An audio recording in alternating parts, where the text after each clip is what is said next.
الرحمن الحمد للہ رب العالمین والصلاة والسلام والتحیۃ والاکرام علی سیدنا و نبینا و شفیع ذنوبنا و طبیب نفوسنا رحمت للعالمین ابی القاسم مصطفیٰ محمد اللہم صلی علی محمد و آل محمد وعجل فرجہم وعلى أهل بيته الطيبين الطاهرين المعصومين المنتخبين المنتجبين لا سيما على بقية الله الأعظم روحي وأرواح العالمين لتراب مقدمه الفدا عجل الله تعالى فرجه الشريف وسهل الله تعالى مخرجه الشريف ولعنة الله على أعدائهم مجمعين من يومنا هذا إلى قيام يوم الدين.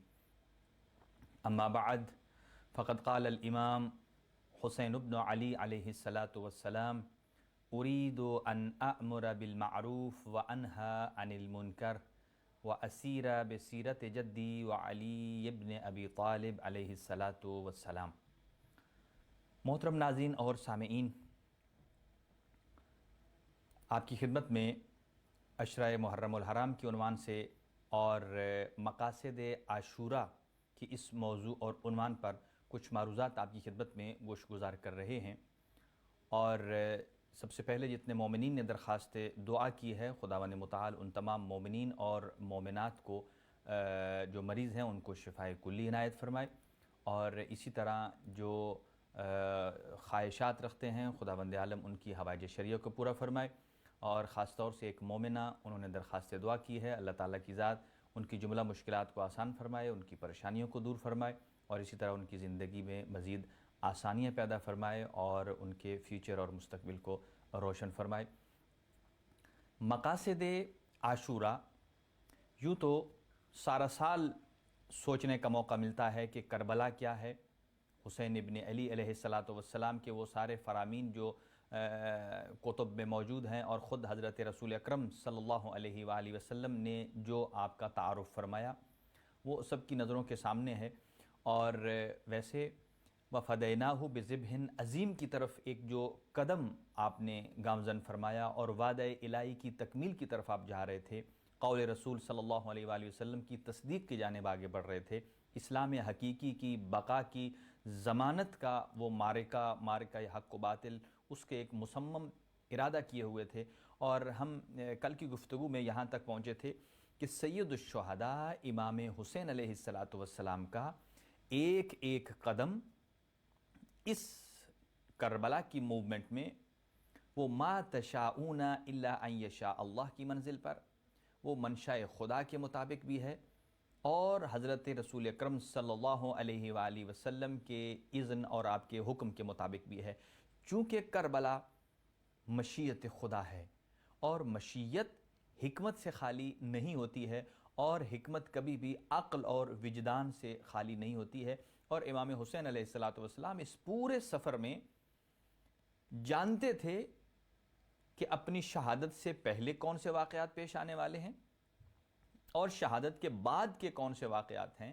آغاز سفر ہی سے انجام سفر کی اور انجام کی خبریں آپ دے رہے تھے، جیسا کہ حضرت بی بی ام سلمہ کی روایت ہے. اسی طرح شہادت سید الشہداء امام حسین علیہ الصلاۃ والسلام کے بارے میں رسول خدا صلی اللہ علیہ وآلہ وسلم نے جو خبر صادق دی ہے، سچی خبر، کہ ایک مرتبہ حضور سرور کائنات کربلا کے مقام سے جب گزرے اور فرمایا کہ یہاں میرا بیٹا 3 دن کا بھوکا اور پیاسا اسے شہید کیا جائے گا، اور پھر قاتل کی علامات تک بیان کر دیں. یعنی اس سے بڑھ کر اور کوئی واضح بات نہیں ہے کہ حضرت محمد مصطفیٰ صلی اللہ علیہ وآلہ وسلم نے سید الشہداء کے قاتل تک کی علامات کو بیان فرمایا. کہا وہ مبروس ہوگا، برس کے مرض میں مبتلا ہوگا، اور اس کی شکل نجس العین جانور کی طرح ہوگی. اور سید الشہداء نے بھی پھر اسی کی تصدیق کی جب وہ آپ کو ضرب چلا رہا تھا. سید الشہداء نے ارشاد فرمایا ذرا اپنے چہرے سے نقاب الٹو. جب نقاب الٹا تو آپ نے ارشاد فرمایا قد صدق جدی رسول اللہ صلی اللہ علیہ وآلہ وسلم، کہ بعین ہی ویسا ہی ہے. اور یہاں اگر دیکھا جائے یہ حق و باطل کا مارکا، اور مقصد کربلا کو سمجھنے کے لیے سب سے پہلے اپنی توجہ کو اس طرف گامزن کرانا ہے کہ حضور سرور کائنات نے سید الشہداء امام حسین علیہ السلام کا تعارف اور انٹروڈکشن کس انداز سے کرایا ہے جو کہ مد مقابل کے لیے نہیں ہے۔ آپ نے مختلف مقامات پر تعارف فرمایا، ویسے تو سب کا، لیکن خاص طور سے اپنی گود میں بیٹھائے ہوتے تھے، فرماتے تھے فَعْرِفُوهُ هَذَا حُسَيْنٌ، جانو اے اصحاب، اے صحابہ کرام، آپ جانیے کہ یہ میری گود میں یہ حسین ابن علی ہے۔ کیا اصحاب نہیں جانتے تھے؟ فرمایا جانو، ان کی ماں خاتون جنت ہے، ان کے بابا قسیم النار والجنہ ہے، بھائی سیدہ شباب اہل الجنہ ہے۔ بتا کے گلیوں میں بتاتے تھے، حسین منی و انا من الحسین کہہ کر بتاتے تھے۔ امام حسین کی معرفت دین کی بقا کی معرفت ہے، چونکہ رسول اکرم صلی اللہ علیہ وآلہ وسلم نے ان کا اس انداز سے تعارف فرمایا۔ اور یہاں ایک چیز میں آپ کے سامنے رکھوں گا کہ ہر چیز کے عروج اور زوال کے کچھ اسباب ہوتے ہیں۔ یہاں آج ہم خروج امام حسین علیہ السلام کے اسباب کو بیان نہیں کرنے جا رہے کہ دونوں صورتیں ہیں، یعنی سید الشہداء نے جو مدینہ سے اپنی موومنٹ کو شروع کیا اس کے چلنے کے اسباب کیا ہیں، چونکہ اگر آپ ایک کنکلوژن کریں اس پورے سفر کو تو یہ 175 ڈیز پر مشتمل ہے، یعنی جب انکار بیعت کیا یزید کی طرف سے، بیعت کا مطالبہ کیا، آپ نے بیعت کا انکار کیا یہ کہتے ہوئے کہ مثلی لا یبایع مثلا، کہ مجھ جیسا اس جیسے کی بیعت نہیں کر سکتا، اس میں طول و تفصیل ہے۔ تو اس کے 12 دن تک آپ مدینہ میں رہے، اس کے بعد آپ مکہ میں تشریف لے آتے ہیں، 132 ڈیز آپ مکہ میں رہتے ہیں، اور پھر 8 ذی الحجہ کو وہاں سے کوچ فرماتے ہیں، اور 23 دن بٹوین مکہ اینڈ کربلا یہ سفر میں گزرتے ہیں، اور 8 دن کربلا معلیٰ میں، 2 محرم کو آپ کربلا پہنچتے ہیں۔ یہ میں نے آپ کے سامنے خلاصہ پیش کیا ہے۔ تو اسباب روانگی، اس کے بہت سارے اسباب ہو سکتے ہیں، وہ ہم آپ کی خدمت میں بعد میں عرض کریں گے، لیکن ہمارا چونکہ عنوان یہ ہے کہ ہم مقصد سید الشہداء کو بیان کرنا چاہتے ہیں، اور وہ مقصد صرف تقاریر سے بیان نہیں ہو سکتا، وہ قرآنی آیات پڑھ کے نہیں ہو سکتا، جب تک کہ انسان پریکٹیکل لائف میں قدم نہیں رکھے گا اور اس میں اصلاحات نہیں کرے گا۔ رسول اکرم صلی اللہ علیہ وآلہ وسلم کا تعارف تو رسول اکرم صلی اللہ علیہ وآلہ وسلم نے سید الشہداء کا تعارف کبھی شانوں پر اٹھا کر کرایا، کبھی گلیوں میں خطبات کے ذریعے، کبھی لباس منگوا کر، بہت سارے انداز تھے جن میں آپ نے تعارف کرایا۔ بہرحال سنت میں قول معصوم، فعل معصوم، تقریر معصوم، ہر اعتبار سے۔ لیکن اس قوم پر زوال کب آنا شروع ہوا؟ زوال تب آیا کہ جب، پہلی تو بات یہ ہے کہ یعنی افسوس یہ ہوتا ہے کہ مقصد کربلا پر جب گفتگو ہوتی ہے تو لوگ سمجھتے ہیں یہ کوئی ایک بور سی گفتگو ہے، اس کی طرف ہمیں نہیں جانا چاہیے، حالانکہ مقصد کربلا ہی کو سمجھنا انتہائی ضروری ہے۔ واقعاً ان ایام میں سید الشہداء کے لیے سید الشہداء کا تذکرہ اتنا زیادہ ہونا چاہیے تاکہ یزیدیت کے ایوانوں تک سید الشہداء کی یہ آواز پہنچ جائے۔ اور افسوس یہ ہے کہ کچھ ایسے افراد تھے جو سن 61 ہجری میں زندگی میں بھی انہوں نے سید الشہداء کو نہیں پہچانا، اور آپ کی شہادت کے بعد بھی کچھ لوگوں نے نہیں پہچانا، اور آپ کی شہادت کے بعد 62 ہجری 63 اس کے بعد سے لے کر آج ہمارا زمانہ بھی ایسا ہے، آج بھی بہت سارے ایسے افراد ہیں کہ جنہوں نے سید الشہداء کی زندگی کو نہیں پہچانا، آپ نے آپ کے مقاصد اور اہداف کو نہیں پہچانا، یہاں تک اس کی دلیل کیا ہے نہیں پہچانا؟ آج بھی طرح طرح کے اعتراضات اور شبہات پیدا کیے جاتے ہیں سید الشہداء پر۔ مثلا یہ کہا جاتا ہے کہ سید الشہداء کو بیعت کر لینی چاہیے تھی، اگر وہ بیعت کر لیتے یزید کی تو پہلے یہ بتائیے کہ یزید نہ تو صحابی ہے، نہ اس کا صحابہ میں ہے، کسی طریقے سے نہیں ہے، جبکہ امام حسین فرزند پیغمبر ہیں، ان کے بارے میں نصوص قرآنیہ موجود ہیں اور نص قرآنی کے ذریعے فرزند پیغمبر ہیں۔ تو اس وقت بھی کہی دیتے تھے کہ جب باقی سارے اصحاب نے کر لیے تو سید الشہداء نے کیوں بیعت نہیں کی؟ کر لیتے تو اچھا تھا جب سب نے کر لی۔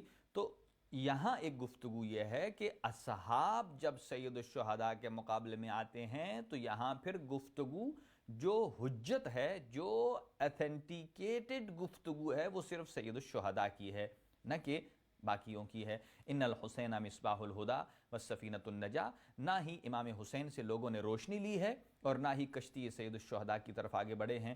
اور حسین ابن علی ایک مکمل دین کا نام ہے، یعنی یہ نہیں ہے کہ کسی کی زندگی میں آدھا حسین ہو اور آدھا یزید ہو، قطعاً ایسا نہیں، اس کی زندگی میں کوئی چینج نہیں آئے گا۔ یعنی اسے یوں کہا جائے کہ 10 دنوں میں اگر انسان امام حسین سے پیار کرتا ہے اور باقی سال کے 355 ڈیز انسان اگر یزیدی رفتار پر چل رہا ہے تو اسے حقیقی معنوں میں حسینی نہیں کہا جائے گا۔ اب آئیے ہم آگے بڑھتے ہیں کہ سید الشہداء امام حسین علیہ السلام نے اپنے اس مقصد کو کیسے پیش کیا۔ اپنے بھائی محمد حنفیہ کو وصیت کرتے ہوئے فرماتے ہیں کہ میں اس لیے جا رہا ہوں تاکہ میں ارید ان اامر بالمعروف وانہا عن المنکر، کربلا کا جو نعرہ دیکھیں، جہاں نعرے ہیں، نعرہ حیدری ہے، نعرہ تکبیر ہے، نعرہ رسالت ہے، نعرہ حیدری، اسی طرح ایک نعرہ ہے، اور وہ کیا ہے؟ مقصد کربلا کا نعرہ کیا ہے؟ وہ سید الشہداء نے اس کا جواب دیا ہے کہ ارید ان آمر بالمعروف وانہا عن المنکر، کہ میں حسین امر بالمعروف اور نہی عن المنکر چاہتا ہوں۔ آج ہم اس امر بالمعروف اور نہی عن المنکر کو ڈیفینیشن کے ذریعے بھی تھوڑا واضح کریں گے کہ معروف کیا ہے اور منکر کیا ہے۔ جب تک یہ چیز واضح نہیں ہوگی تب تک ہم اس مطلب تک نہیں پہنچ پائیں گے۔ اور پھر آپ نے فرمایا کہ اس معاشرے کی اصلاح کے لیے 2 سنتیں درکار ہیں، 2 سیرتیں درکار ہیں۔ ایک سیرت رسول خدا صلی اللہ علیہ وآلہ وسلم ہے اور دوسری سیرت میرے بابا امیر المومنین کی ہے۔ پھر سید الشہداء نے فرمایا من قبلنی بقبول الحق، میرا کام ہے دعوت دینا، جو اس دعوت کو قبول کرے فاللہ اولا بالحق، تو پھر اللہ تعالیٰ کی ذات اس پر بہتر حق رکھتی ہے۔ وَمَنْ رَدَّ عَلَيَّ هَذَا، جو میرے پیغام کو رد کر دے گا، چاہے وہ 61 ہجری میں رد کر دے، چاہے 2022 میں رد کر دے، اصبر حتی یقضی اللہ بینی و بین القوم بالحق، فرمایا میں صبر کروں گا یہاں تک کہ میرا اللہ میرے اور میری قوم کے درمیان حق کے ساتھ فیصلہ فرمائے، وَهُوَ خَيْرُ الْحَاكِمِينَ، وہ بہترین فیصلہ کرنے والا ہے۔ پھر فرمایا وَهَذِهِ وَصِيَّتِي، یہ میری وصیت ہے یا اخی، اے میرے بھائی، وَمَا تَوْفِيقِي إِلَّا بِاللَّهِ عَلَيْهِ تَوَكَّلْتُ وَإِلَيْهِ أُنِيبُ، اور میں سوائے اللہ کے کسی سے توفیق کا طلبگار نہیں ہوں اور اسی اللہ پر بھروسہ رکھتا ہوں اور وہی اللہ میرا مدد کرنے والا ہے۔ لہذا سید الشہداء نے امر بالمعروف، اور یہاں کل تک ہم گفتگو کر چکے ہیں کہ امر بالمعروف جو ہے اس کے ساتھ اور سیرت کے ساتھ، ان 2 چیزوں کے ساتھ آپ نے اصلاح کا بیڑا اٹھایا۔ اور پھر امر بالمعروف کے بارے میں ہم نے کل کچھ آیات پیش کی ہیں، اور 2 اور آیتیں آپ کی خدمت میں پیش کرتا ہوں کہ یہاں یعنی امر بالمعروف کی اسی آیت سے پتہ چلے گا کہ حسینی کردار اور یزیدی کردار آج کے معاملے میں ہم دیکھنا چاہتے ہیں تو اللہ تعالیٰ کی ذات فرماتی ہے ایک طرف منافقین ہیں جو یزیدی کردار ہیں۔ کیوں میں نے یزیدی کردار کہا؟ اس لیے کہ وہ ظاہراً جانتے تھے کہ سید الشہداء فرزند پیغمبر ہیں۔ کیوں؟ اس کی دلیل کیا ہے کہ جب آپ آخری مرتبہ اتمام حجت کے لیے گئے تو آپ نے جو لباس زیب تن کیا ہوا تھا یہ رسول خدا صلی اللہ علیہ وآلہ وسلم کا لباس تھا، یعنی آپ کی عبا، آپ کی قبا، امامہ، عصا، تلوار، اور اسی طرح جس سواری پر سوار ہو کر گئے وہ رسول خدا صلی اللہ علیہ وآلہ وسلم کی سواری تھی۔ یہ کیوں اس لباس میں اور اس حیت اور اس کیفیت میں گئے؟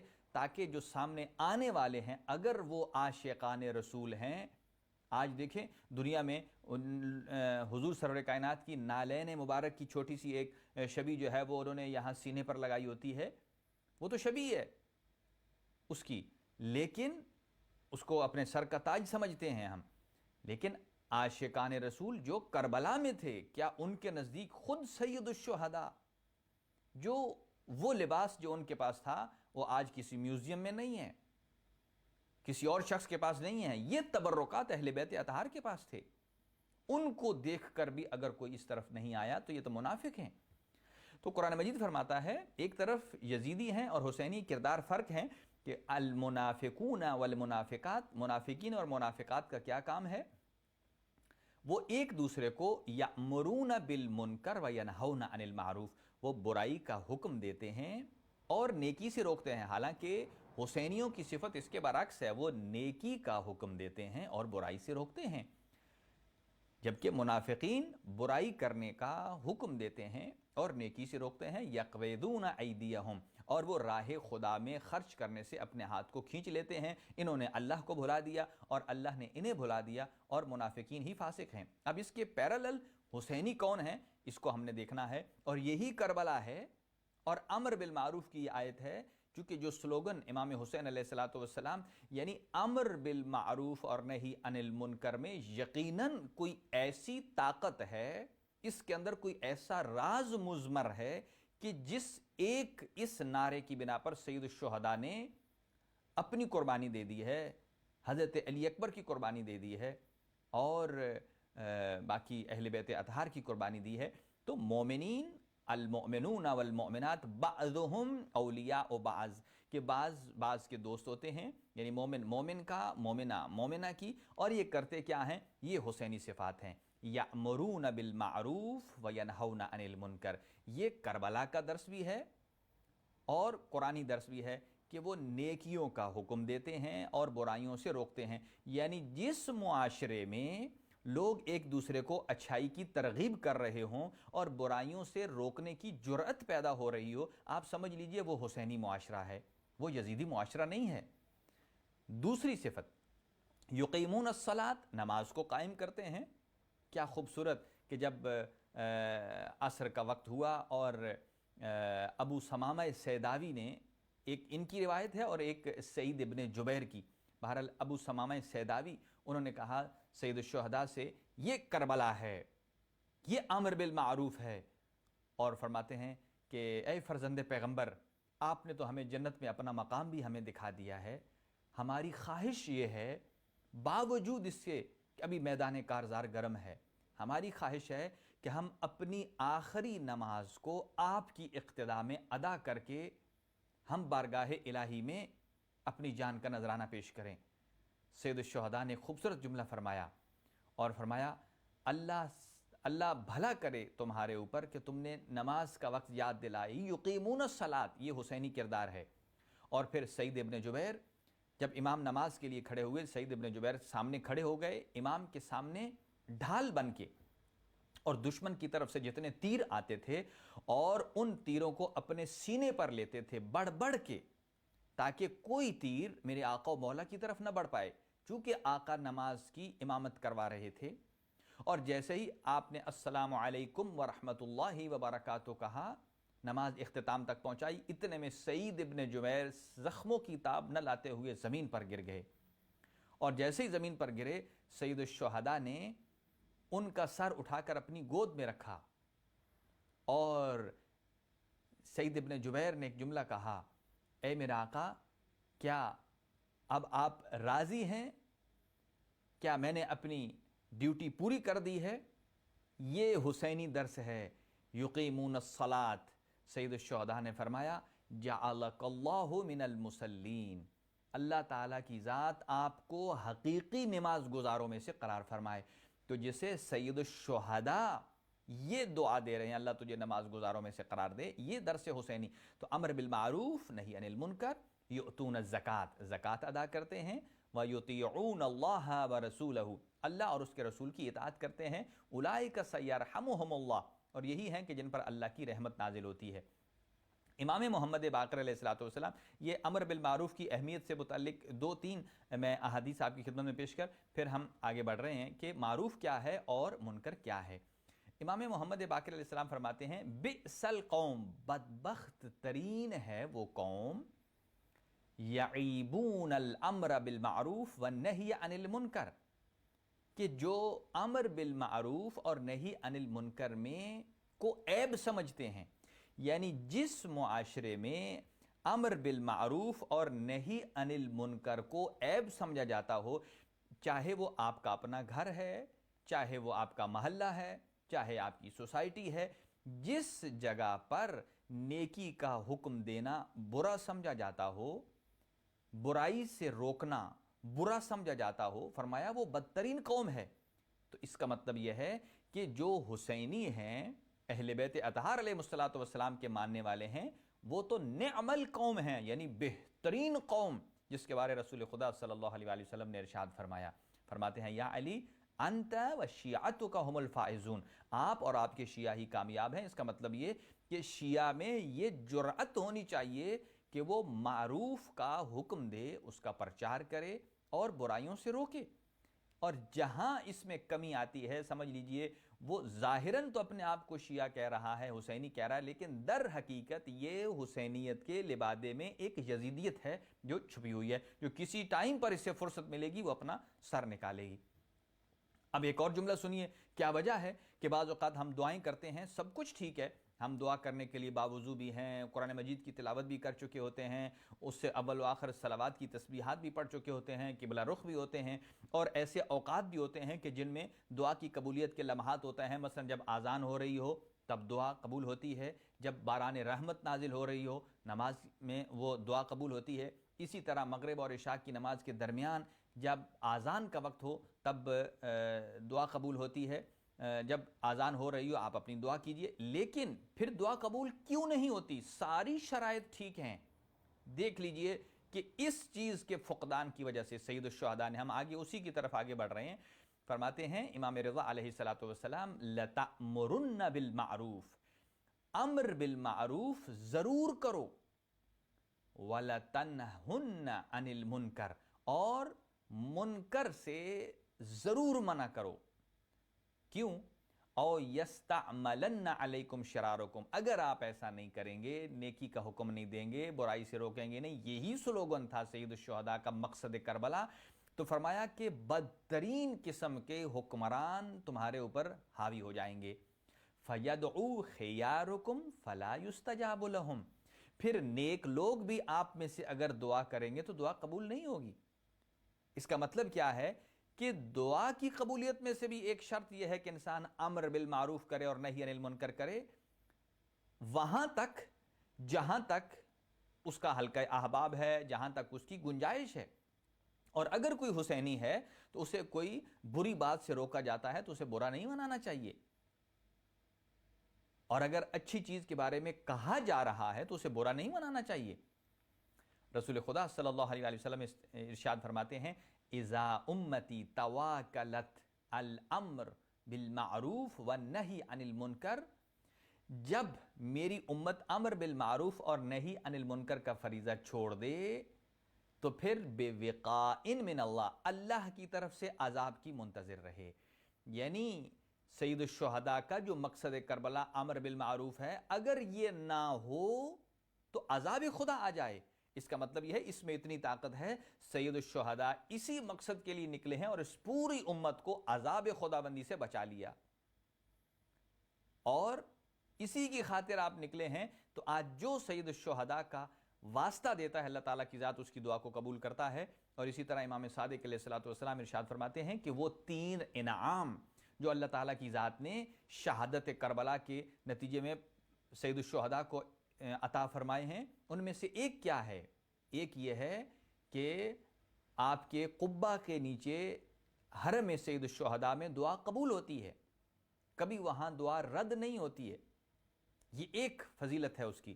اور آئیے ہم آگے بڑھتے ہیں تاکہ ہماری گفتگو طولانی نہ ہو جائے۔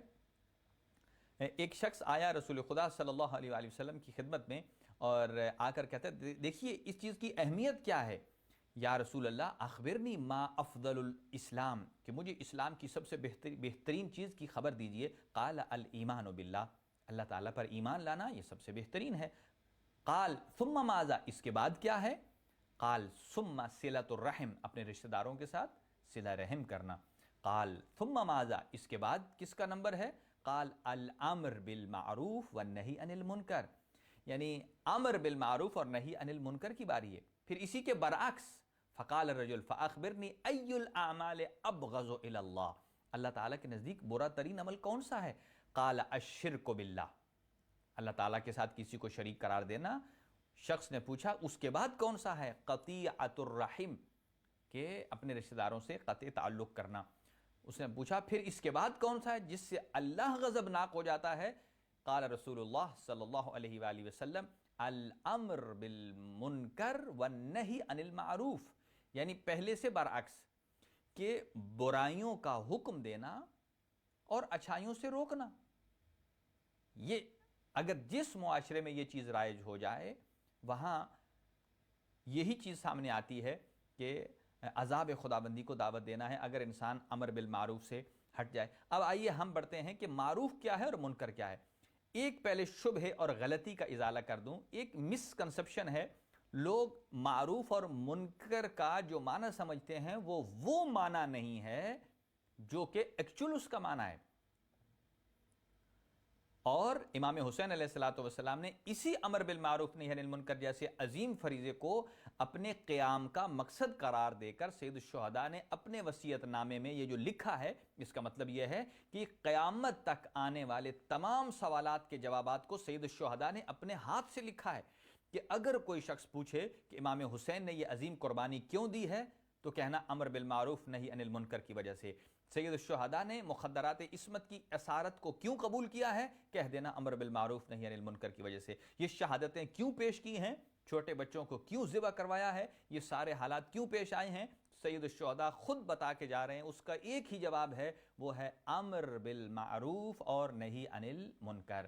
اب یہاں ایک غلط انٹرپریٹیشن کی جاتی ہے امر بالمعروف۔ کئی ہمارے ہاں ایسے افراد ہوتے ہیں کہ جو حد سے زیادہ بڑھ جاتے ہیں، اور حد سے زیادہ بڑھنے کا مطلب یہ ہے کہ بے جا۔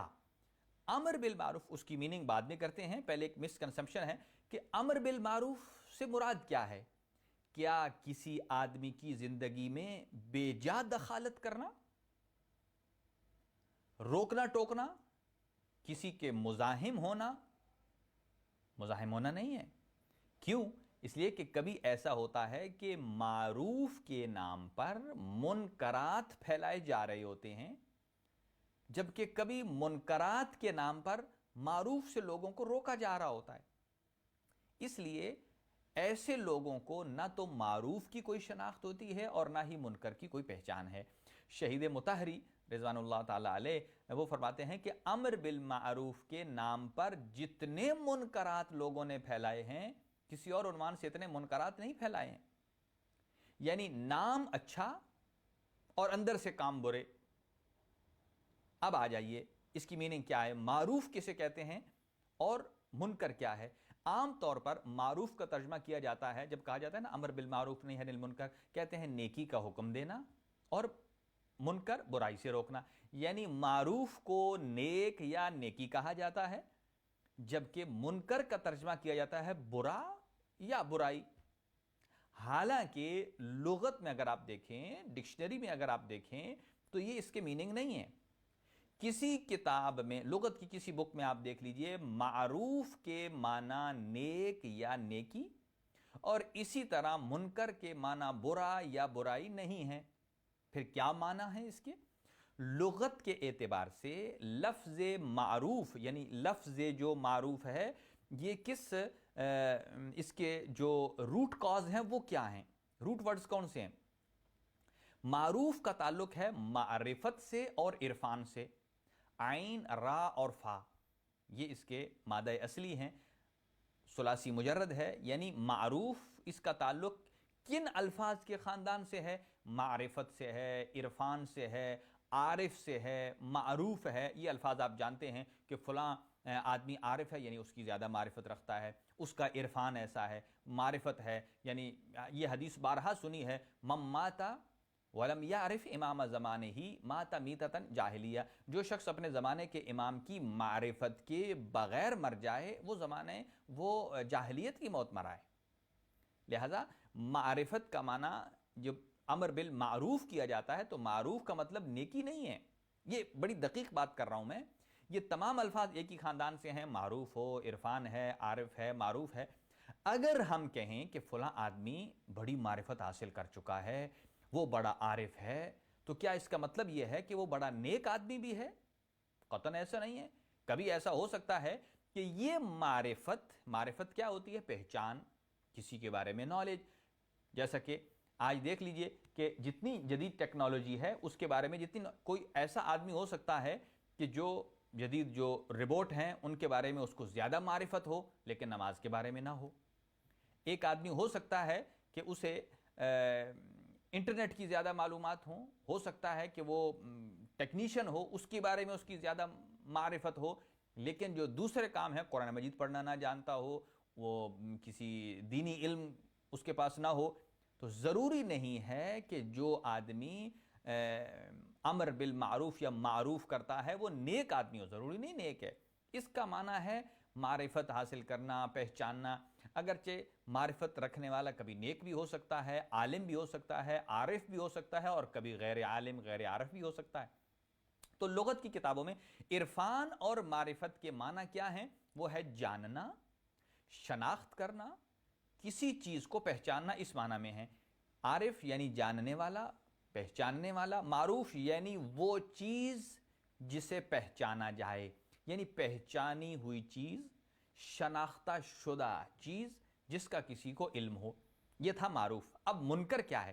اسی طرح منکر کا معنی برا یا برائی نہیں ہے۔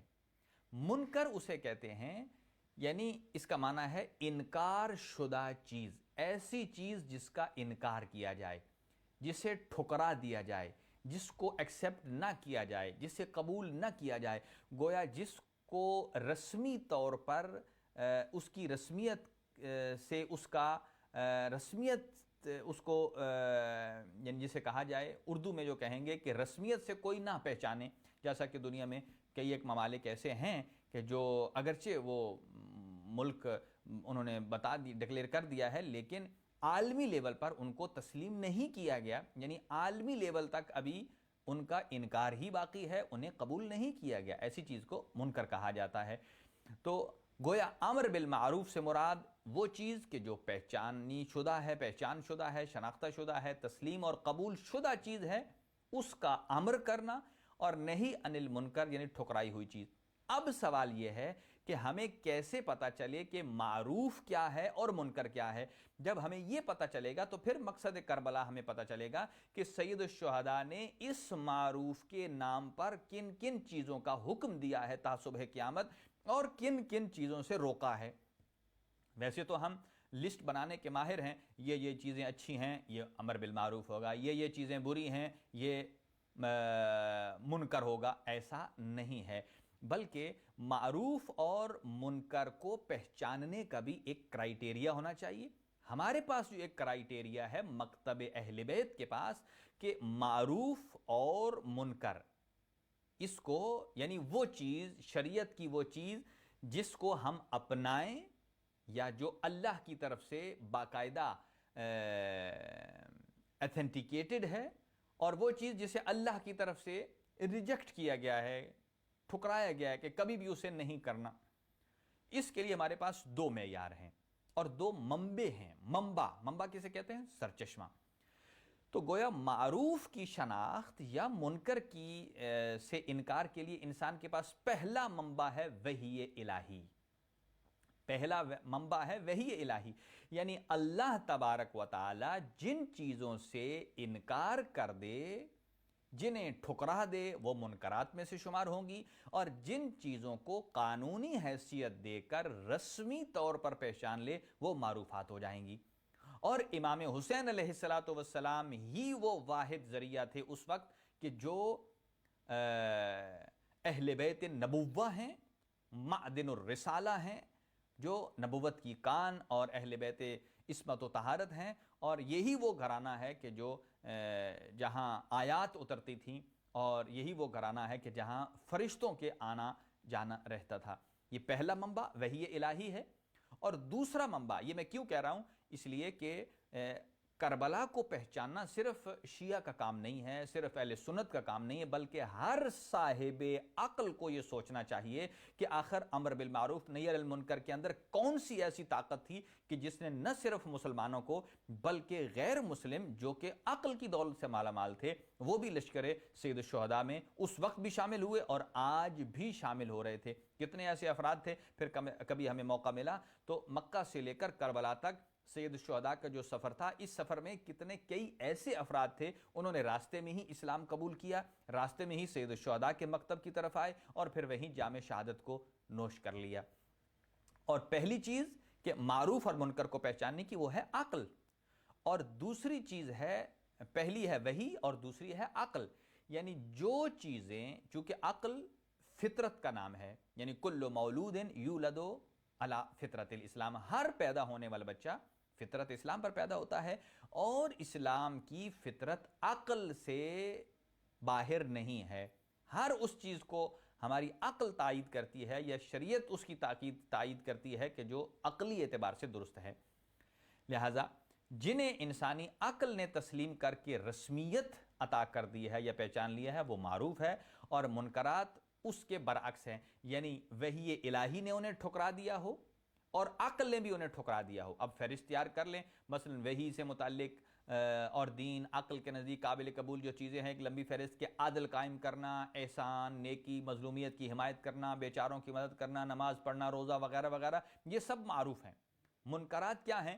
ظلم کرنا، بخل، کنجوسی، نماز نہ پڑھنا، شراب پینا وغیرہ وغیرہ، یہ سب کچھ چیزیں کیا ہیں؟ یہ منکرات میں سے ہیں۔ اب آئیے، امام حسین علیہ السلام نے وحی کے اعتبار سے بھی انہیں جھنجھوڑا، یعنی امام حسین علیہ السلام کے اوپر قرآنی اعتبار سے بھی لازم تھا کہ زمانے کا امام امر بالمعروف جب اپنی نظروں کے سامنے دیکھے کہ معروف کو پامال کیا جا رہا ہو اور منکرات کو رائج کیا جا رہا ہو، تو وحی الہی کے ذریعے بھی یہی ہدایت ملتی ہے اور عقل انسانی بھی اسی چیز کا تقاضا کرتی ہے۔ تو سید الشہداء نے، اور یہ کوئی پہلا کام نہیں ہے، انبیاء کرام علیہ السلام نے بھی یہی کام کیا، اور گویا نتیجہ یہ دیتا ہوں آپ کی خدمت میں کہ اقدار کے دو حصے ہیں۔ ایک حصہ وہ اقدار ہیں جنہیں وحی اور عقل نے تسلیم کر کے رسمیت عطا کی ہے، جبکہ منکرات وہ حصہ ہیں کہ جنہیں ٹھکرا دیا گیا ہے وحی الہی کے ذریعے اور عقل کے ذریعے سے، جنہیں خداوند عالم نے تسلیم نہ کرنے کو کہا ہے۔ لہٰذا یہی چیز تھی کہ امام امت حضرت سید الشہداء امام حسین علیہ السلام نے سفر کربلا اور مقصد کربلا میں سے ایک چیز اسے جو بیان کیا وہ امر بالمعروف اور نہی عن المنکر۔ آئیے ہم ایک اور اس چیز کو پیش کرتے ہیں، زندہ اور مردہ معاشرے، اور پھر اس کے بعد ربط مصائب کی طرف آئیں گے کہ زندہ اور مردہ معاشرے، یعنی آج جو حسینیت زندہ ہے، اگر جتنے مظالم ڈھائے گئے تھے سید الشہداء پر، ان مظالم کو اگر دیکھا جائے، اور بلکہ جس آدمی کے اوپر جتنی مصیبتیں آتی ہیں، اگر وہ ان کو مصیبتوں کو بار بار یاد کرتا ہے، وہ ڈی مورلائز ہوتا ہے، وہ اور زیادہ اپنی توانائیاں کھو دیتا ہے۔ کئی آدمی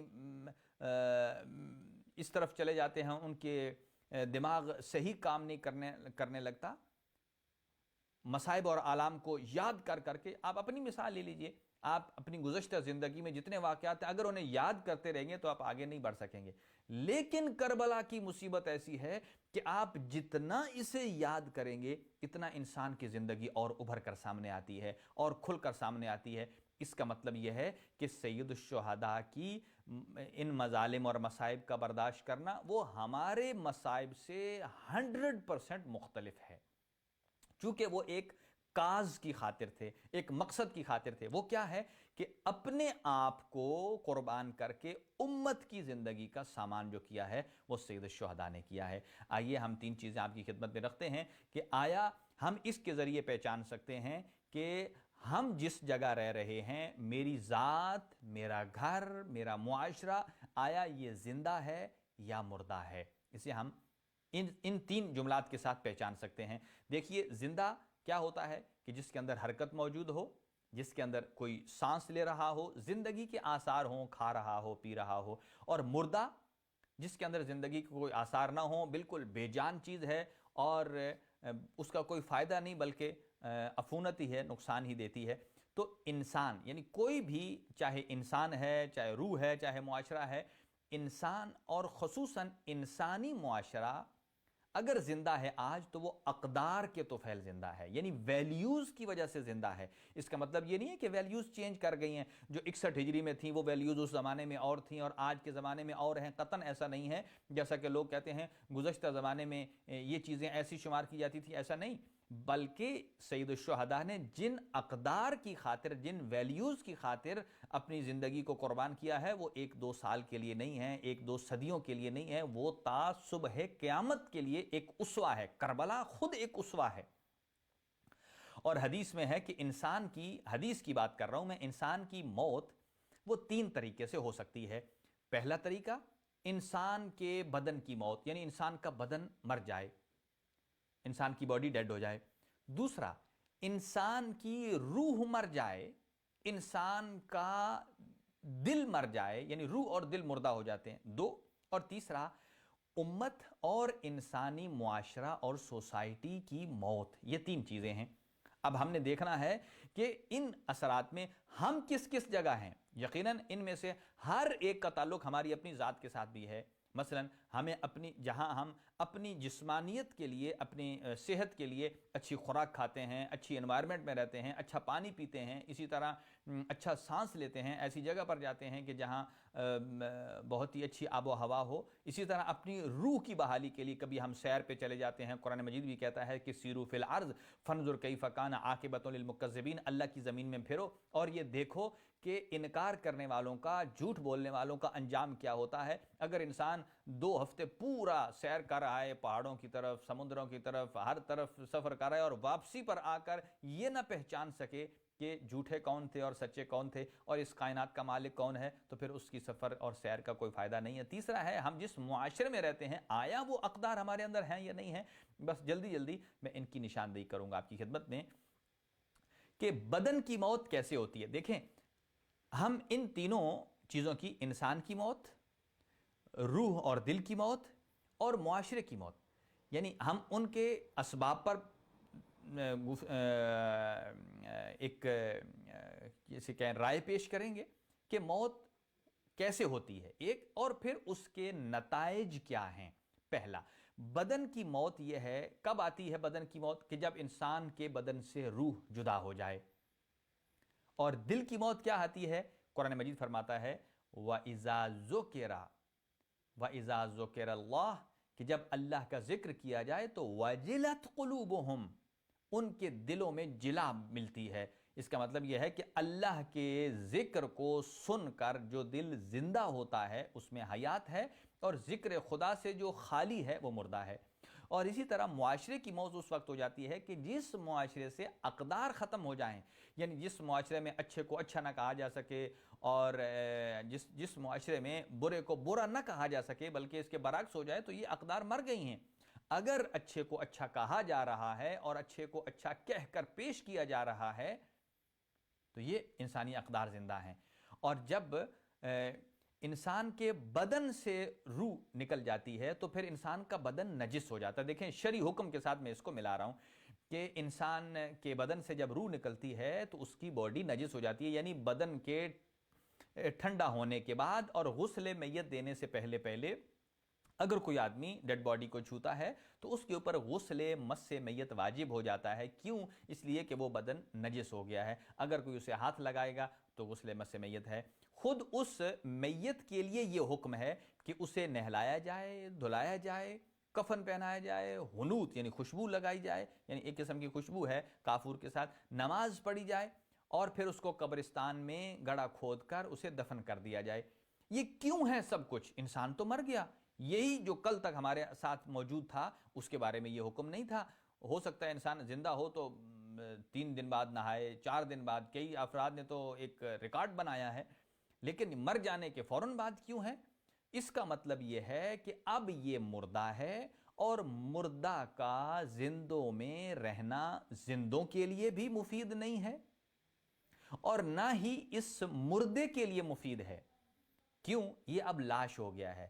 اگر اس کو دفن نہ کیا جائے تو اس سے بدبو آ جائے گی، تعفن پھیلے گا، بدبو پھیلے گی، اور اس کے ساتھ ساتھ اس میت کی بے حرمتی بھی ہوگی، اور اگر دفن نہیں کریں گے تو اس کی بو کی وجہ سے، اس کی وجہ سے مختلف بیماریاں پھیلنے کا خطرہ ہے، جیسا کہ آپ نے کووڈ کے ایام میں بھی دیکھا۔ تو اس کا مطلب یہ ہے کہ جب انسان کی باڈی مر جاتی ہے، بدن مر جاتا ہے، تو حکم ہے کہ جلدی اسے دفن کرو، اس لیے کہ اگر اسے زندوں میں چھوڑو گے تو زندوں کے لیے نقصان ہے، تعفن کا باعث ہے، بیماریاں پھیلیں گی، اور اگر اسے دفن نہیں کریں گے تو خود اس کے لیے خطرہ ہے، بے احترامی پیدا ہوتی ہے۔ جب انسان کے بدن کی موت واقع ہو تو اس کا حکم شرعی ہے۔ اب دوسری طرف آ جائیے، اگر انسان کی یعنی انسان کا بدن مر جائے تو نجس ہو جاتا ہے. اسی طرح اگر انسان کی روح اور دل کو موت واقع ہو جائے تو روح اور دل جو ذکر خدا سے غافل ہوتے ہیں, تو پھر انسان کرتا کیا ہے؟ کیسے پتہ چلے کہ اس کا دل مردہ ہے, روح مردہ ہے؟ اس کے کچھ سمٹم بھی ہونے چاہیے. اس کا مطلب یہ ہے کہ وہ لہو و لعب میں مشغول ہو جاتا ہے, وہ فضول کاموں میں مشغول ہو جائے گا, وہ عیش و عشرت میں گھوم جائے گا, وہ کیسینو جائے گا, وہ ڈانس وغیرہ کرے گا, کسی اور ایسی جگہوں پہ جائے گا کہ جو شایان شان نہیں ہیں, تو اس کی روح کی موت واقع ہو گئی ہے. تو اس کا علاج کیا ہے؟ پہلے اسے کسی روحانی طبیب کے پاس لے جانا چاہیے, یعنی جس طرح جسے کہتے ہیں پسیکولوگ ہماری زبان میں, کہ اسے اس کے پاس لے جانا چاہیے اور اس کے پاس جا کر اس کی روح کو دوبارہ زندہ کرنے کے لیے وہ نسخہ دے گا, اس کو پریکٹس دے گا اور اس کا ایک معالجہ کرے گا. تو طبیب کے نسخے پر عمل کر کے یہ روح زندہ ہو سکتی ہے, اور اس کے لیے زندوں میں رہنا پھر مشکل نہیں ہے, اور وہ بھی دوسروں کے ساتھ رہ سکتی ہے. لیکن اگر طبیب کے علاج کے باوجود یہ روح زندہ نہ ہو, بیماریاں, تو پھر یہ بیماری لا علاج ہے اور اس کا کوئی علاج نہیں ہے. تو یہ روح غفلت اور لہو و لعب میں اتنی آگے نکل جائے کہ منزل ارتداد تک پہنچ جائے, یعنی اس کا واپس پلٹنا مشکل ہو. یعنی مرتد کسے کہتے ہیں؟ کہ جو انکار کر چکا ہے, یعنی کہ خدا کا انکار کر دیا, دین کا انکار کر دیا. تو یہاں پھر اس کا کیا حکم ہے؟ انسان کی باڈی اگر مر جائے تو وہ تو نجس ہے, تو یہاں اس کا کیا حکم ہے؟ تو اس کو بھی انسانی معاشرے سے نکالنے کو کہا گیا ہے کہ یہ چونکہ روح مردہ. کیوں؟ اگر ایسے افراد کے جو ذہنی مریض ہوتے ہیں ان کو پھر سوسائٹی میں نہیں رکھا جاتا ہے, ان کے الگ کیمپس ہوتے ہیں, ان کو ان میں رکھا جاتا ہے, ان میں وہی لوگ ہوتے ہیں, باقاعدہ ان کے اوپر ایک معالج کھڑا ہوتا ہے جو ان کا علاج کرتا ہے تاکہ یہ دوسروں کو ضرر نہ پہنچائے, نقصان نہ پہنچائے, جیسا کہ پاگل خانے میں لوگ ہوتے ہیں. تو اس کا مطلب یہ ہے کہ اگرچہ اس کا بدن زندہ ہے لیکن اس کا دل زندہ نہیں ہے, روح زندہ نہیں ہے. اب اس کے لیے مفید ہے, نہ اس کے لیے مفید ہے اور نہ ہی ان دوسرے زندوں کے لیے مفید ہے, ان کو بھی نقصان پہنچائے گا. تو گویا یہ روح مردہ ہو گئی ہے. اس سے تعفن پھیلے گا, بدبو پھیلے گی, اور یہ بدبو اس مردے کی بدبو سے الگ ہے. یہاں کون سی بدبو ہے؟ یہاں کفر کی بدبو آ رہی ہے, شرک ہے, الہاد کی ہے, اور شریعت مقدسہ اسلامیہ میں مرتد کا جو حکم ہے وہ موجود ہے, وہ آپ سب دیکھ سکتے ہیں. تو اسی لیے معصومین علیہ الصلوۃ والسلام نے, خاص طور سے امام محمد تقی علیہ الصلوۃ والسلام نے ایک جو فرقہ تھا اس کے بارے میں, جو واقف تھا, ان کے بارے میں فرمایا کہ وہ مطرورہ ہیں. یعنی کہ جیسا کہ اگر ایک جانور پانی میں جاتا ہے اور پھر باہر آ کر جب اپنے آپ کو جھاڑتا ہے تو چھینٹے اڑتے ہیں. کہا ایسے افراد کہ جو کفر, شرک, الہاد اور جو کہ منکر کو پھیلانے کی باتیں کرتے ہیں اور اچھی باتوں کو روکنے کی کوشش کرتے ہیں, یہ ایسی ایک بیماری ہے کہ ان سے دور رہنا, وگرنہ یہ زندوں کے لیے بھی, باقیوں کے لیے بھی نقصان دہ ثابت ہوتی ہے. آئیے اب ہم تیسری صورت کی طرف آتے ہیں کہ سید الشہداء نے اپنے قیام کا مقصد امر بالمعروف کیوں قرار دیا. اور اصل تو سید الشہداء جانتے ہیں, لیکن ہمیں جو چیز سامنے سمجھ میں آتی ہے کہ, اور وہ ہے معاشرے کی موت. سید الشہداء نے دیکھا کہ اب 61 ہجری میں جس معاشرے کی اقدار کو اللہ پروردگار عالم نے قرآن مجید میں بیان کیا, رسول اکرم صلی اللہ علیہ وآلہ وسلم کے ذریعے لوگوں تک پہنچایا, ان اقدار کو بالکل پامال کیا جا رہا ہے, ان کا انکار کیا جا رہا ہے, اور اس طرح یہ امت مر چکی ہے. اگرچہ ان کا بدن باقی ہے, روح زندہ ہوتی ہے, دل میں دھڑکن باقی ہوتی ہے, بدن چل پھر رہا ہوتا ہے, نبض چل رہی ہوتی ہے, یاد خدا بھی ہوتی ہے, سب سے بڑی بات عبادتیں بھی بجا لا رہے ہوتے ہیں, پھر بھی مردہ ہیں. سماج اور معاشرہ مر چکا ہوتا ہے. اس کی مثال ایک میں دوں, جب سید الشہداء نے 8 ذی الحج کو اپنے حج کے احرام کو عمرے میں تبدیل کیا, اور تبدیل کر کے ساری دنیا کعبے کی طرف جا رہی تھی, اور سید الشہداء کعبے کو چھوڑ کر کربلا کی طرف جا رہے تھے.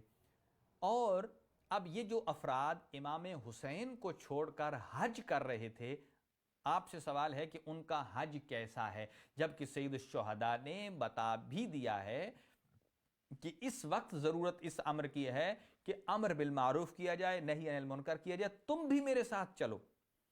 اگر وہ سارے کے سارے حجاج امام حسین علیہ السلام کے ساتھ نکل پڑتے کوفہ کی طرف, تو کیا یزید کو نہ پتہ چلتا؟ یزید کو معلوم ہوتا کہ امام حسین کے ساتھ اتنا لاہو لشکر آ رہا ہے, تو کبھی بھی جرأت نہ کرتا. لیکن وہ لوگ زندہ بھی تھے, روحیں بھی زندہ تھیں، ذکر خدا بھی کر رہے تھے، عبادتیں بھی کر رہے تھے، لیکن ان کے اندر امت جو ہے وہ مردہ کی حالت تک پہنچ چکی تھی. ساری عبادتیں کر رہے ہیں لیکن امام معصوم کو چھوڑ کر.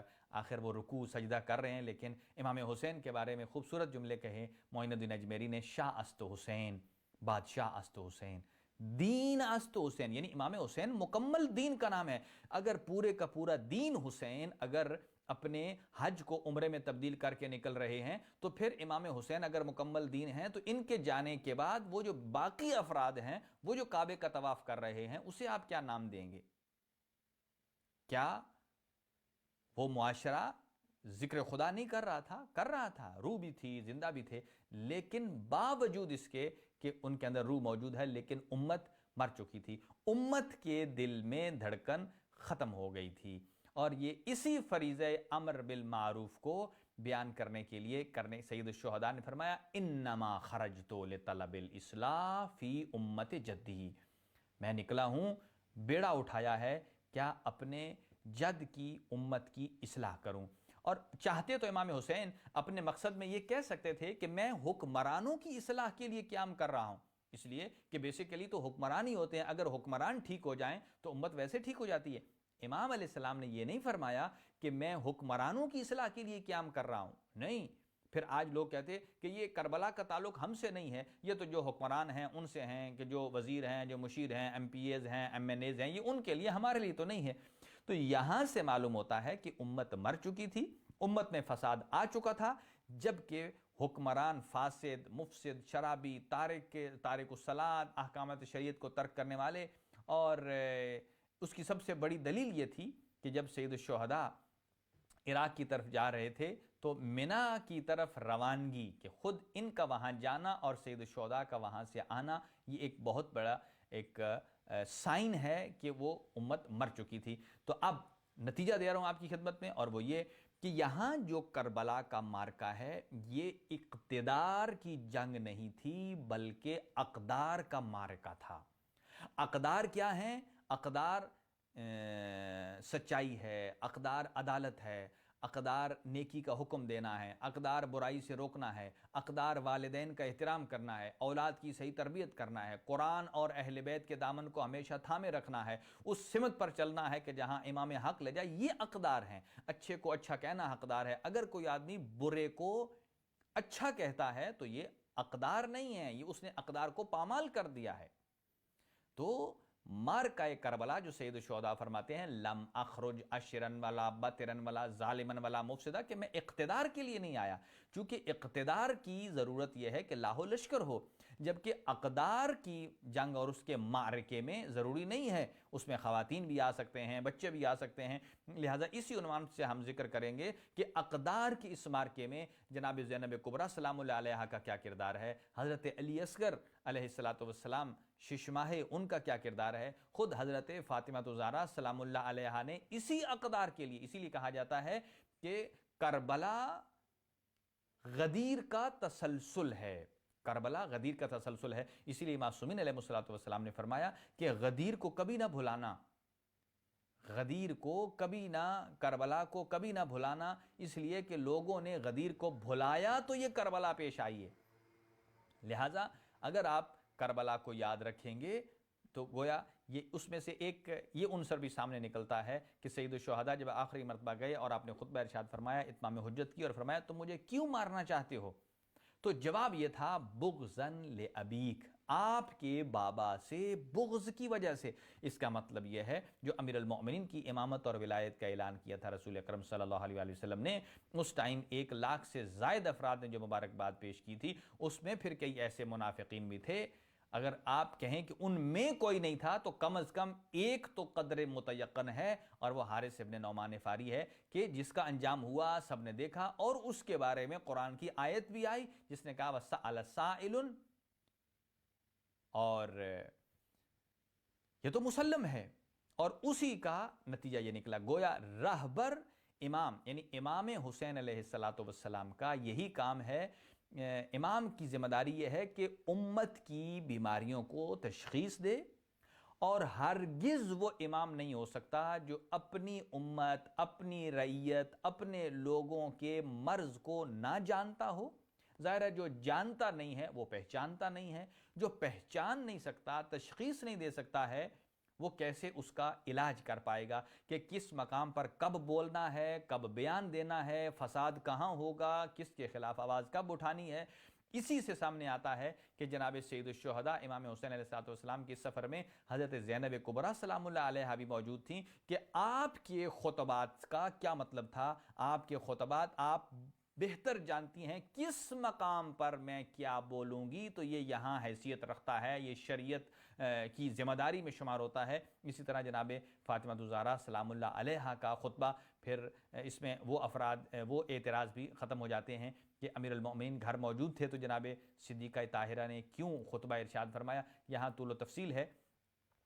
آج ہم بڑھتے ہیں آگے۔ 3 محرم ہے، اور ویسے تو تمام کے تمام شہداء ایک ہی دن شہید ہوئے ہیں، اصحاب ہوں، اہل بیت ہوں، لیکن ہر دن الگ الگ ذکر کیا جاتا ہے تاکہ جی بھر کے انسان رو لے۔ 2 محرم کو سید الشہداء وہاں پہنچتے ہیں، 10 محرم تک وہاں رکتے ہیں، اور 10 کو پہلے اصحاب کی شہادتیں شروع ہوتی ہیں۔ عزاداران مظلوم کربلا، یہ ایام جیسے جیسے ایک دن آگے بڑھ رہا ہے، یہ ایک دن آپ کا اور ہمارا آگے بڑھ رہا ہے، لیکن بہن اور بھائی کے ساتھ میں سے ایک ایک دن کم چلا جا رہا ہے۔ اگر آج آپ سلام کر سکتے ہیں نا تو سلام کیجئے، السلام علیکہ یا ابا عبداللہ الحسین۔ آج حسین کے بدن پر سر اقدس موجود ہے، اگر آج سلام کر سکتے ہیں نا تو کریے، السلام علیکہ یا ابا عبداللہ الحسین وعلی الارواح التی حلت بفنائک، اور کہہ سکتے ہیں السلام علیکہ، السلام علیکہ یا اخت الحسین، اے امام حسین کی بہن آپ پر سلام۔ اس لیے کہ جیسے جیسے ایام آگے بڑھ رہے ہیں، مصیبت کے ایام بڑھ رہے ہیں۔ ابھی علی کی بیٹی آپ کے سلام کا جواب دے سکتی ہیں، دیں گی، لیکن جب مصیبت آگے بڑھ جائے گی، ایک وقت وہ آئے گا کہ جب بی بی کے ہاتھ پسے گردن بن چکے ہوں گے۔ عزاداران سید الشہداء، حضرت حر کی شہادت سے متعلق کچھ عرض کرنا چاہتا ہوں آپ کی خدمت میں۔ یہاں ہمارے پاس انٹرفیتھ کے پروگرامز ہوتے ہیں، اور ہمارے ایک عیسائی دوست ہیں، اور وہ بڑے فخر سے جب ہم واقعہ کربلا کو ان کے ساتھ شیئر کرتے ہیں اور بیان کرتے ہیں، اور وہ خود بھی بڑے جہان دیدہ ہیں اور دیکھا ہوا ہے، اور انہیں دیکھے بھالے ہیں، پڑھے ہوئے ہیں، بڑا ان کا ایک ڈیپلی نالج ہے ان کا، اور اسٹڈی ہے ان کی۔ وہ کہتے ہیں کہ جب آپ کہتے ہیں کہ اے شیخ، جب آپ کربلا کا تذکرہ کرتے ہیں، کربلا سے لے کر شام تک، تو جب آپ ایک چیز کو بیان کرتے ہیں نا تو مجھے بڑا حوصلہ آتا ہے، اور وہ کون سا؟ وہ کہتے ہیں کربلا سے لے کر شام تک اگر زہرا جائیوں کو کہیں آرام سے بیٹھنے کی جگہ ملی ہے تو وہ کسی مسلمان کے گھر میں پناہ نہیں ملی ہے، وہ ہمارے گرجے میں جگہ ملی ہے، وہ ہمارے کلیسا میں جگہ ملی ہے۔ تو وہ عیسائی کہتا ہے، ہمارا دوست، وہ کہتا ہے کہ یہ ضرور بات کیجئے گا اے شیخ کہ وہ جہاں گئی ہیں، اگرچہ ہمارا مذہب وہ مذہب نہیں، ان سے کوئی تعلق نہیں ہے، لیکن وہ کہتے ہیں کہ جنہوں نے چادر لوٹی تھی وہ رسول کا کلمہ پڑھنے والے تھے، لیکن جنہوں نے چادریں دی ہیں وہ دختر پیغمبر کا حیا کرنے والے تھے۔ وہ کہتے ہیں جب آپ یہ جملہ کہتے ہیں ہمارا سر فخر سے بلند ہو جاتا ہے، سر فخر سے بلند ہو جاتا ہے۔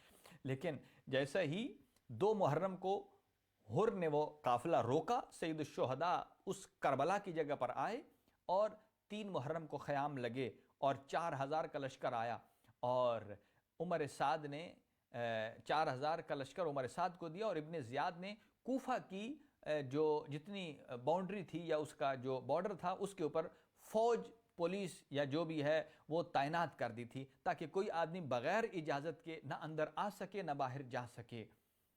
اور جیسے ہی اس نے لجام فرس میں ہاتھ رکھا، لجام فرس میں ہاتھ رکھا، اور جیسے یہ نکل رہا تھا 1000 کے لشکر کے ساتھ، میں نے اس روایت کو دیکھا ہے، نکل رہا تھا تو حر کو ہاتف غیبی کی طرف سے 3 مرتبہ آواز آئی، 3 مرتبہ آواز آئی، تجھے بشارت ہو بہشت کی، تجھے بشارت ہو بہشت کی، تجھے بشارت ہو بہشت کی۔ جب حر نے پلٹ کر دیکھا دائیں بائیں تو کوئی موجود نہیں تھا۔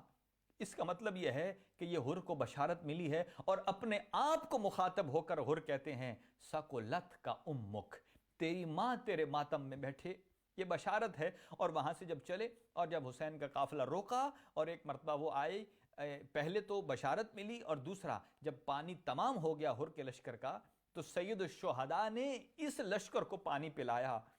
اور ایک سپاہی تو یہ کہتا ہے کہ میرے اندر تو شدت پیاس کی وجہ سے اتنی ہمت نہیں تھی کہ میں خود اپنے ہونٹوں سے پانی پی سکتا۔ فرزند پیغمبر نے مشک کے دہانے پر اپنے ہاتھ کو رکھا اور جو پانی نکلا پھر اپنی انگلیوں کے ساتھ لگا کر میرے لبوں پر رکھا۔ قربان جاؤں واہ حسینہ تیری اس حکمت پر۔ اور اس کے بعد جب اس نے راستہ روکا اور وہاں جیسے ہی راستہ روکا اور لگام فرس میں ہاتھ رکھا کہ میں آگے نہیں بڑھنے دوں گا، مجھے یہی حکم ملا ہے۔ اور امام حسین علیہ السلام نے فرمایا مجھے نہ روکو، میرے ساتھ کوئی لاؤ لشکر نہیں ہے، میرے ساتھ مخدرات عصمت ہیں، میرے ساتھ خانوادہ اہل بیت عصمت و طہارت ہیں۔ اور ادھر سے جب حضرت عباس جو کہ مستورات کے خیمے کی حفاظت پر تھے، جب انہوں نے دیکھا کہ کوئی ہے کہ جس نے میرے آقا کا راستہ روک لیا ہے، وہ گھوڑے سے اترے اور بڑھے سید الشہداء کی طرف۔ سید الشہداء نے کمر پر ہاتھ رکھا اور تسلی دی۔ میں کہوں گا یہاں ٹھہر کر وہ عباس جن کی شجاعت کے قصے پڑھے جاتے ہیں، عباس کے لیے لڑ کے فرات کا کنارہ خالی کرنا آسان تھا، لیکن کوئی امام حسین کا راستہ روک لے اور عباس کے لیے اسے برداشت کرنا یہ مشکل تھا کہ کوئی زہرا جائیوں کا راستہ روک لے۔ لیکن نہیں، عباس نام ہے وفا کا، عباس نام ہے اپنے امام کی اطاعت کا، لہذا حضرت عباس کو تسلی دی، جس سے حر کا تھوڑا سا حوصلہ بڑھا۔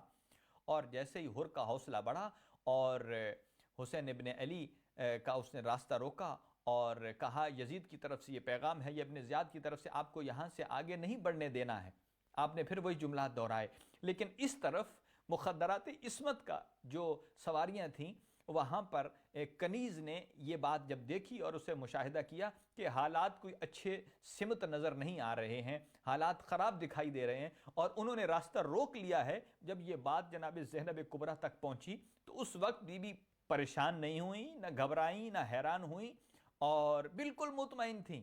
اور جب کنیز نے بتایا کہ وہ بہت لاہو لشکر کے ساتھ ہے، وہ 1000 سپاہی کے ساتھ ہے، ان کے پاس تلواریں بھی ہیں، ان کے پاس نیزے بھی ہیں، وہر شجاعت حضرت عباس کہ کتنا مان تھا علی کی بیٹیوں کو عباس کی وفاداری اور شجاعت پر۔ کہا کوئی مسئلہ نہیں، کیا میرا عباس تو موجود ہے نا، عباس کی موجودگی میں کتنی زہرا جائیں۔ اسی لیے حضرت عباس کی شہادت پر سید الشہداء نے ایک مرثیہ پڑھا تھا، کہا اے عباس وہ آنکھیں جو تیرے اطمینان کی وجہ سے سکون سے سویا کرتی تھیں، وہ آنکھیں تیری شہادت کے بعد آج کے بعد سکون سے نہیں سو سکیں گی۔ اور ایک مرتبہ جب اس نے لجام فرس میں ہاتھ رکھا اور امام نے فرمایا سکلت کا امک، تیری ماں تیرے ماتم میں بیٹھے، جب یہ جملہ کہا اور اس نے ایک مرتبہ پلٹ کر اپنے 1000 لشکر کی طرف دیکھا، ایک مرتبہ اس نے اپنی کمر کو سیدھا کیا اور سیدھا کر کے اور کہتا ہے کہ اتنے بڑے مجمع میں اے فرزند پیغمبر آپ نے میری ماں کا تذکرہ کیا ہے، حر تھا تیری عزت کو سلام حر۔ ایک مرتبہ کہتا ہے کہ اے فرزند پیغمبر اگر عرب کا کوئی اور آدمی ہوتا تو میں اس کو پلٹ کر یہی جواب دیتا، لیکن آپ کی ماں فاطمۃ الزہرا ہے، آپ کی ماں دختر پیغمبر ہیں، وہ یطہرکم تطہیرا کا مصداق ہیں، وہ تو وہ عظیم المرتبت ہستی ہیں کہ جن کے نام کو بغیر وضو کے آدمی مس نہیں کر سکتا ہے۔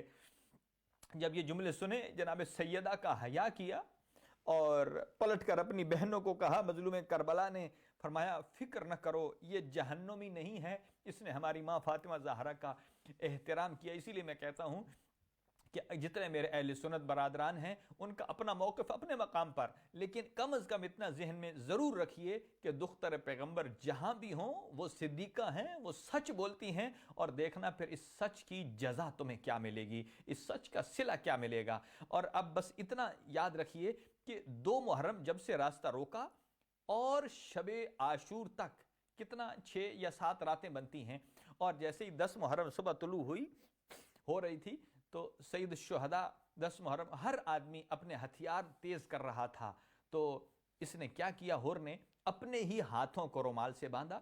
اور یہاں ایک اور روایت بھی ہے کہ وہ جب ہتھیار تیز ہو رہے تھے تو یہ گیا عمر سعد کے پاس اور کہتا ہے کہ کیا واقعاً تم نے فرزند پیغمبر کے ساتھ جنگ کرنی ہے یا صرف بیعت لینے کے لیے ایک پریشر ڈیولپ کر رہے ہو؟ اس نے کہا نہیں، اب صلح کی کوئی گنجائش نہیں ہے۔ جب اس جملے کہے تو پھر والسلام کہا، بہادر تو تھا، اور وہاں سے چل پڑا، خیمے میں گیا اور اپنے غلام سے کہا میرے ہاتھوں کو باندھو، اس لیے کہ میں گناہگار ہوں، انہی ہاتھوں کے ساتھ میں نے فرزند پیغمبر کی لجام فرس میں ہاتھ ڈالا ہے، اور میری آنکھوں پر پٹی باندھ دو، اس لیے کہ یہ گناہگار آنکھیں فرزند پیغمبر کی آنکھوں کا مشاہدہ اور ان کا دیدار نہیں کر سکتی ہیں۔ اور ہاتھ باندھے اور چل پڑا، اور ادھر فرزند پیغمبر جو کہ ایک ٹیلے پر موجود تھے، جب بطول کے بیٹے نے حر کو چلتا ہوا دیکھا، ہاتھ بندھے ہوئے ہیں انتظار میں، تو خود چل پڑے۔ اس کا مطلب یہ ہے کہ جو جناب فاطمہ الزہرا کا حیا کرتا ہے، معصوم اس کا استقبال اور اس کا انتظار کرتے ہیں۔ جب اسے آتا ہوا دیکھا، فرزند پیغمبر نے بولا عباس، جی مولا، علی اکبر، جی مولا، جی کیا حکم؟ ایک فرزند، ایک شبیہ پیغمبر ہیں اور ایک شبیہ امیر المؤمنین ہیں، کہا جائیے وہ ہمارا غلام آ رہا ہے، اس کا استقبال کرو۔ اور جیسے حضرت عباس اور حضرت علی اکبر آگے چلے، اور حر نے جب دیکھا، محسوس کیا، ایک مرتبہ کہتا ہے عباس میری بات کو ذرا سن لیجئے، کیا جلالت ہے حضرت عباس کی۔ کہا ہم کچھ بھی نہیں، ہمیں فرزند زہرا نے تیرے استقبال کے لیے بھیجا ہے۔ جب یہ جملے سنے حر نے تو رو کر کہتا ہے اے حسین ابن علی، اے حسین ابن علی، تیری ماں فاطمہ الزہرا سلام اللہ علیہا پر صدقے جاؤں، آپ کے والد کی قریبی پر قربان جاؤں کہ میرا استقبال زہرا کا گھرانہ کر رہا ہے۔ جب حر کو لے کر چلے نا، عباس اور اکبر کے درمیان چل رہا تھا، اس کے قدم تیز ہوئے اور ایک ایک قدم تیزی سے اٹھا رہے تھے۔ تو حر کو جب کہا نا آہستہ چلو، تو پلٹ کر کہتا ہے وہ نہیں دیکھتے کہ جسے رسول خدا اپنے شانوں پر اٹھا کر مدینے کی گلیوں میں چلا کرتے تھے، وہی حسین آج میرے استقبال کو آ رہے ہیں۔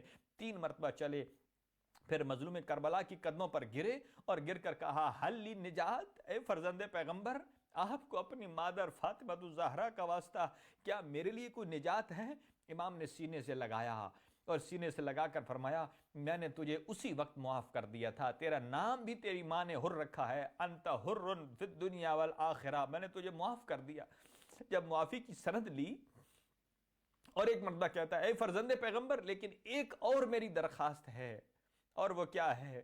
عزاداران مظلوم کربلا، بس یہاں 2 واقعات مجھے ایسے ملے ہیں کہ جن کو میں یہاں کوٹ کرنا چاہوں گا، اور وہ یہ کہ جب کہا کہ اب بات کرو کھول کے، اب تم یزیدی نہیں رہے ہو، اب لشکر حسینی میں داخل ہو گئے ہو، بولو۔ کہا جب میں نے اے فرزند پیغمبر آپ کا راستہ روکا تھا تو وہ محمل میں جس خاتون نے بین کیے تھے بآواز بلند، وہ بین، وہ محترمہ، وہ مخدرہ کون تھیں؟ کہا وہ میری ماں جائی زینب کبریٰ ہیں۔ کہا آقا مجھے ان سے بھی اجازت لے دیجئے۔ کہا کیوں؟ کہا آج 6-7 راتیں ہو گئی ہیں، جب بھی میں سوتا ہوں اور وہی آواز میرے دماغ پر گھومتی ہے اور مجھے پریشان کرتی ہے۔ یہ 2 واقعات ہیں۔ ایک جب زہرا جائیاں مدینہ سے نکل رہی تھی نا، تو عروہ غفاری ایک صحابی ہیں جو 95 سال کی جن کی عمر تھی، اور وہ آنکھوں سے بھی نابینا تھے، کان سے بہرے تھے، یہاں تک کہ وہ کڑک کی آواز بھی نہیں سن سکتے تھے، بادلوں کی گرج چمک کی آواز. اور جیسے ہی یہ قافلہ حسینی نکلا ہے تو آدھی رات کو جب یہ قافلہ نکلا تو اپنی زوجہ کا ہاتھ جھنجھوڑ کر کہتے ہیں کہ یہ کیا ہے، میں بدبخت تو بادل گرجنے کی آواز بھی نہیں سن سکتا، لیکن آج میرے کانوں میں کچھ بہن آ رہے ہیں کہ جو مجھے سونے نہیں دے رہے.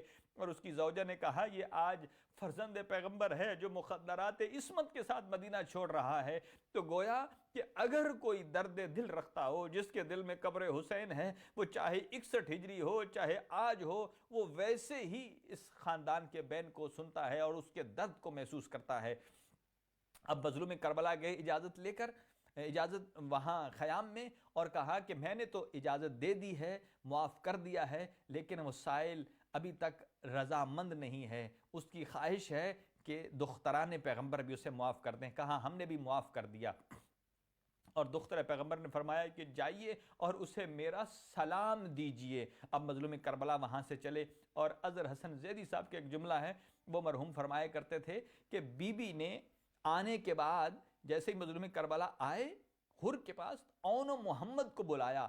جناب زینب کبریٰ نے بلا کر کہا جاؤ، وہ آپ کے آقا و مولا مظلوم کربلا جہاں کھڑے ہیں ان کی ایک طرف حضرت عباس ہیں اور ایک طرف حضرت علی اکبر ہیں، وہاں ایک اور آدمی موجود ہے. جب وہ پوچھے نا آپ سے کہ آپ کون ہیں تو انہیں ماموں کہہ کر جواب دینا، یعنی ہماری اماں زینب کبریٰ سلام اللہ علیہ نے تمہیں بھائی کہا ہے. جیسے ہی سلام پہنچایا، اور حر جو کہ ایک دلیر تھا، انگڑائی لی، کمانڈر تھا، اور کہتا ہے او یزیدیو، تم نے مصطفیٰ کی بیٹیوں کو اتنا غریب کر دیا ہے کہ مجھ جیسے گناہگار کو بھی، جس نے راستہ روکا ہے، اس کو بھی سلام پیش کر رہی ہیں.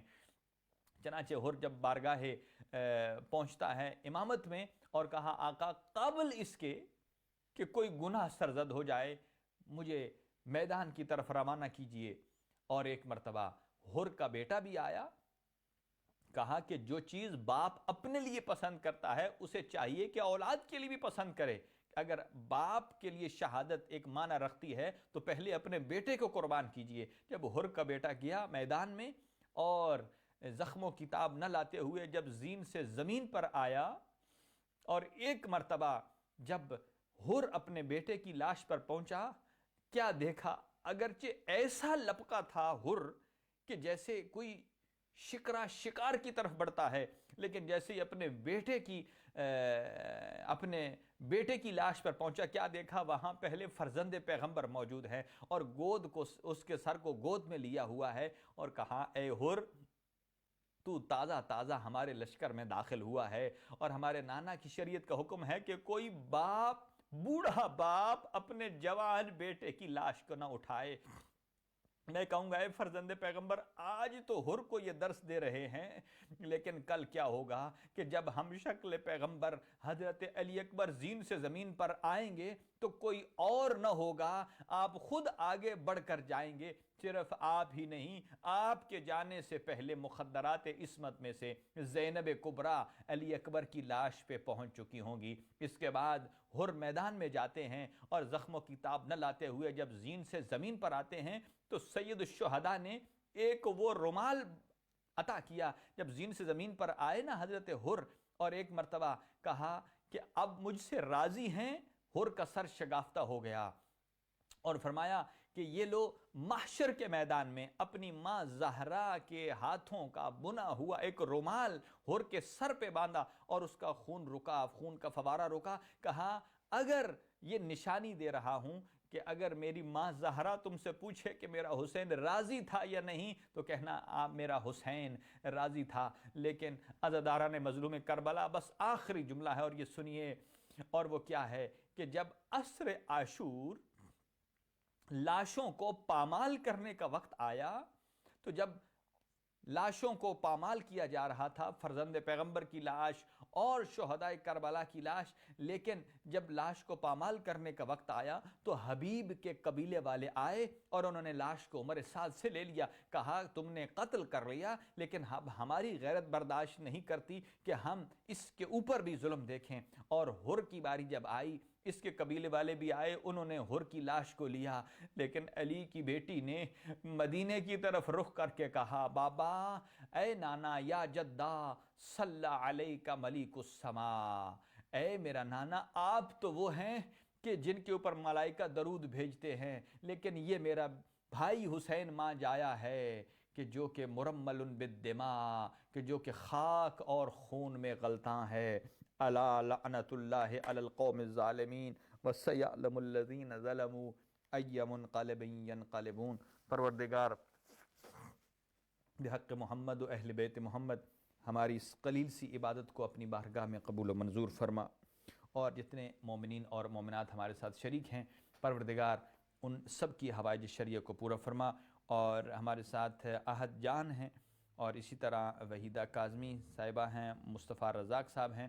اللہ تعالیٰ کی ذات آپ کی والدہ اور آپ کی مدر ان لا کو شفائے کلی عنایت فرمائے، اور برادر علی احمد صاحب ہیں، اور سید علی فراس ابیہا ہیں، اور ریحانہ زہرا ہیں۔ اللہ تعالیٰ آپ کی مشکلات کو آسان فرمائے، آپ کی زندگی میں خوشیاں لائے۔ جناب شبر رضوی صاحب ہیں، آپ سلامت رہیے، اور علی جان ہیں، اور امجد علی توری صاحب ہیں، مدثر حسین ہیں، اور مبارک زیدی صاحب ہیں، شیرین بنگش ہیں، اور حورین شاہ ہیں۔ اللہ تعالیٰ آپ کو سلامت رکھے، اور وحیدہ کاظمی ہیں، اور منتظر حسین ہیں، اور نعمت علی ہیں، جمال حسین بنگش ہیں، محمد وسیم وارث ہیں، اور شبر رضوی صاحب ہیں، مبارک زیدی صاحب ہیں، اور جملہ مومنین۔ اللہ تعالیٰ کی ذات اگر کسی کا نام رہ گیا ہو تو مجھے معاف کیجیے گا، آپ کی توفیقات میں اضافہ فرمائے، اور ان ایام میں ہمیں زیادہ سے زیادہ اذکار کرنے اور اپنے آپ کو اہل بیت اطہار علیہ الصلاۃ والسلام کے غم میں غمزدہ رہنے کی توفیق عنایت فرمائے۔ امام زمان اجل اللہ تعالیٰ فرجہ الشریف وارث کربلا کے ظہور میں تعجیل فرمائے، اور ہم سب کو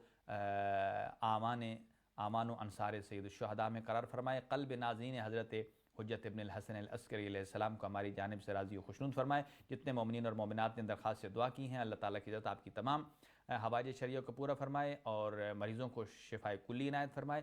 خاص طور سے ایک مومنہ نے درخواست دعا کی ہے، اللہ تعالیٰ کی ذات مومنہ شہربانوں ان کی جملہ مشکلات آسان فرمائے، ان کی زندگی میں خوشیاں لائے، اور ان کو ہر قسم کے آفات اور بلیات سے محفوظ اور مامون فرمائے۔ وصلی اللہ علی سیدنا محمد وآلہ الطیبین الطاہرین المعصومین۔